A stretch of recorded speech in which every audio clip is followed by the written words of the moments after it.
ஏன்னா மனுஷனா பிறந்த மனுஷனா தானே இருக்கணும். இப்ப விஜய் அவர்கள் மனுஷனா இருக்காருன்னா மனுஷனா இருக்காரு.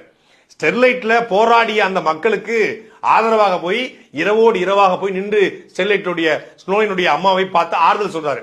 நீட் தேர்வு இறந்து போன அனிதாவுடைய அம்மாவையும் தங்கச்சியும் பார்த்து அண்ணனை பார்த்து ஆறுதல் சொல்றாரு. மெர்னா கடற்கரையில் மக்கள் ஜல்லிக்கட்டுக்கு போராடிய பொழுது அந்த மக்கள்கிட்ட போய் நிக்கிறாரு. மனுஷனா இருக்காரு. மனுஷனா இருந்து விஜய் குருதியகம், விஜய் விழியகம், விஜய் படிப்பகம் என்று ஏதோ அரசியலுக்கு செய்யறாரோ, தேர்தலுக்கு வர்றதுக்காக செய்யறாரோ, எப்படியோ ஆனா செய்யறாரு.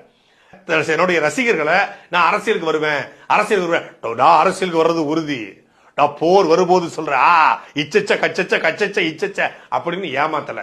நான் லேட்டா வந்தாலும் லேட்டஸ்டா வருவேன், நான் சொன்னதைத்தான் செய்வேன், செய்வதைத்தான் சொல்லுவேன், நான் சொன்ன செய்ய மாட்டேன், செஞ்சா சொல்ல மாட்டேன்னு இப்படி உருட்டிட்டு உட்கார்ந்துருக்கல. அவரு நான் அரசியலுக்கு வர்றத அப்புறம் சொல்றேன், இது மேடை இல்ல, இப்ப நான் மாணவர்களுக்கு உதவி செய்ய விரும்புறேன், உதவி செய்யறாப்ல.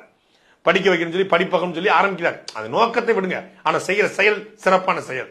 குருதியகங்கிற பேர்ல லட்சக்கணக்கான யூனிட் ரத்தங்களை விஜயோட ரசிகர்கள் கொடுக்கறாங்க, உணவு அளிக்கிறாங்க, விஜயோட பிறந்த நாள்ல உணவு அளிக்கிறாங்க. ஆனா என்றைக்காவது ஒரு நாள் ரஜினிகாந்த் இப்படி தன்னுடைய